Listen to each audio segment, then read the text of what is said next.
What's up everyone, OJ here. Welcome back to another video. Today we've got some awesome information for you guys. Before we get into that, please make sure you hit that like button, subscribe if you're someone new, and click that notification bell to get my videos first. Now let's go ahead and get right into this, and we're talking about Falcom and the relationship with Nintendo. This has been a very interesting saga over the many years that the Nintendo Switch has been out, and this company Falcom that makes the Legend of Heroes games, the Trails of Cold Steel, and all of that, right? So there's just been so much back and forth between where they're going to put their games out first, the sales of those games, what's going on, the shift of the Japanese market, because this company does market to Japan first and then the US and other countries with their games. And it's interesting because every single new game that's came out when it comes to the Legend of Heroes and everything has been dipping in sales ever since the PlayStation 3 and the PlayStation 4 and the Vita faded out. It's been tougher and tougher for them to sell their games, getting to the point to where they kind of had to get the Nintendo Switch involved, despite them not really wanting to move over platforms, really just kind of wanting to focus on the PlayStation brand. So it's interesting to see what the president of the company had to say here, talking about the relationship with Nintendo and dispelling some myths or some rumors or whatever you want to say, saying that they had a bad relationship. Falcom had a bad relationship with Nintendo. So in a recent interview, here is what he had to say on the matter. This was the president, Mr. Toshihiro Kondo, had this to say about the whole relationship and saga. Quote, "Our games have never been a major series, so I knew we had to increase the availability of the titles. That's why we have been eager to bring games to the Nintendo Switch for a long time. There seems to be a misunderstanding amongst players that the relationship between Falcom and Nintendo isn't great, but there's absolutely no truth to it. Simply, we weren't able to get everything done at the same time without involving other companies like Clouded Leopard Entertainment, CLE, and Nippon Ichi Software. Bringing all 4 Cold Steel titles to the Nintendo Switch is just over a year was simply not possible with only the resources of our own company. If our staff focused on the same thing, then sure, there's nothing that we can't do. But it would mean the 3 years to make a game like Trails into Revere can turn into 5. So that's what he had to say on the matter. And a lot of fans, some are buying it, some aren't. I looked into the comment section in terms of what they had to say. And if you go back and look at Mr. Kondo's comments over the years, he didn't really make it seem as if he was really willing or wanting to get onto the Nintendo Switch. He talked about how the base is on PlayStation, that there's not hardcore or core gamers on there. So I think that he didn't help himself in terms of what he had to say back in the day when people started telling him, well, okay, well, the Nintendo Switch is coming. It's selling better than the PlayStation brand. Like, people are wanting to move over. They want that portable substitute for the PlayStation Vita. They want to be able to play certain games. And it wasn't like he was like, oh yeah, the Switch is awesome, we want to get our games over there. He was resistant to it at first. And you can go back and look at the comments in terms of 2017 and 2018 when it came to what he had to say. This is what I think. I think that this is like right and wrong, or I think that he's like kind of right when it comes to certain things. He's obviously not having a bad relationship with Nintendo because he didn't have really a big relationship with Nintendo. It wasn't like Nintendo's going to be negative towards him because he's putting out games on there, and it wasn't like he has anything against Nintendo at the end of the day because he's just a businessman. But at the same time, he knows that the PlayStation brand is a little bit of a sinking ship for them. They're seeing reduced sales. The latest Legend of Heroes game came out, and it wasn't like it lit the Japanese sales on fire. It was significantly lower than the previous one. So it's just been getting lower and lower as they've moved away from the PlayStation 4 and get into the PlayStation 5 era, and the PS Vita era has pretty much been dead. It's just been lower and lower. So I think that he also stated this because he kind of had to. He sees that it's a little bit of a sinking ship. There's always going to be fans there to buy the games, especially here in the West on PlayStation brands. It's not like they're going to die outright, but they definitely need to do something because the sales are being reduced more and more. And the game was never a huge major seller. Their games were never huge mega sellers in the first place. So it's a clear shift in terms of what we've seen, like with Ease 8, Lacrimosa of Dana, and the sales there obviously there's a shift over to the Nintendo Switch with a lot of people with these style of games. So it makes sense that he actually has this to say here, because he's going to be relying upon that Nintendo Switch base going forward. Like, he's definitely going to be relying upon it, and at some point they're going to have to go to dual releases to where it's not just on PlayStation first, then also on Nintendo Switch. It has to be day and date, because if they keep doing what they've been doing, they're not going to have much of a base left. So it is what it is on there. But what are your thoughts on this when it comes to what Mr. Kondo had to say here? Let me know in the comment section below.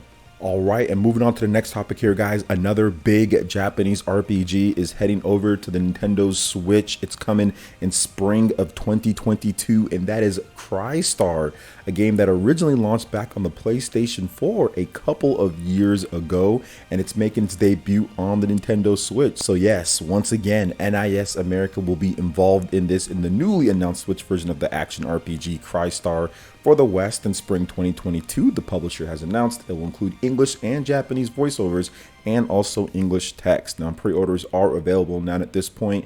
$89.99 for a limited edition. It's available at the NIS America online store, which does include a copy of the game, special soundtrack, hardbook, art cover, visual diary, cloth poster, acrylic stand, and a set of art cards. Now, the Japanese version, down in Japan, the Nintendo Switch version of Crystar will launch on February 24th, 2022. The game is already available for the PlayStation 4 and PC via Steam worldwide. So if you want to check it out or see what the game is about, and I'm all down for more of these lower end type of RPGs that have really cool or interesting game mechanics coming over. We just talked about Falcom and their games. The Legend of Heroes is kind of known for that. It's not the biggest budget, it's not the Final Fantasy type of RPG, but the game mechanics and the gameplay are really interesting and fun to go through. Crystar is kind of like that as well. Now, I'm not saying it's as good as the Legend of Heroes, but it's one of those kind of like AA type of games that a lot of people will like. That's a game that I think that will do well on the Nintendo Switch for what it is and for the style that it is. So it's good to finally see it come over, because it's been a while since this game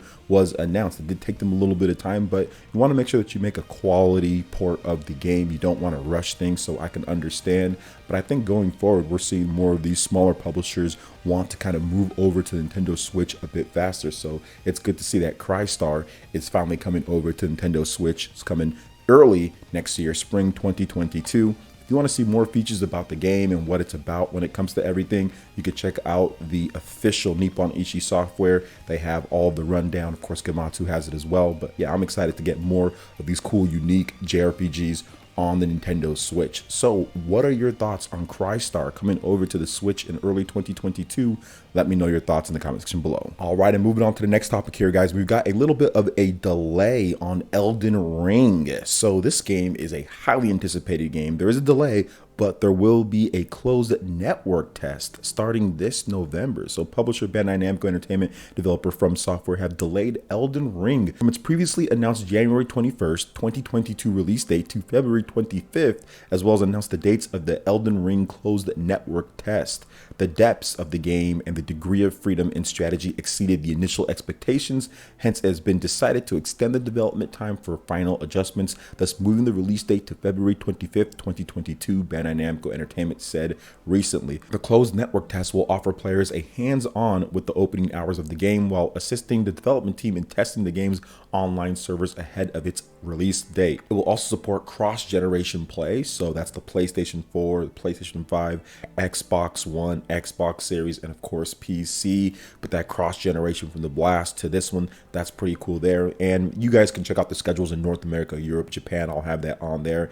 This game is going to be a huge type of game. Remember, it's from the Souls developers, but they're kind of going in a little bit of a different direction with this one. This is more of a open-ended Souls game with more of a, I would say, like stealth or kind of play your own adventure. They've already had that before, but now they're opening it up a lot more with this game. So I think it's going to be really good. They've been working super hard on this game for a number of years, and I'm looking forward to getting back into it. I haven't been into a Souls game since like Bloodborne back on the PlayStation 4, and even that, I kind of got tired of that. It wasn't until I think it was like back like Dark Souls or even like Demon Souls, but I've pretty much been done with those type of games. But this is going to draw me back in, so I'm excited to see what they have to offer during this network test coming up pretty soon here. So what are your thoughts on Elden Ring getting delayed and also this network test here? I personally think, hey, delay the game. Obviously, that'll make it a better game at launch, so it's all good. And it's only a little bit over a month, so delay it, do what you can, and then bring it out when it's ready to go. So I'm okay with it. But what are your thoughts? Let me know in the comment section below. All right, and moving on to the final topic, the PlayStation 5 has broken the Nintendo Switch's incredible streak in the NPD sales of 33 straight months in a row being the top selling system. We figured this out, or we found this out recently.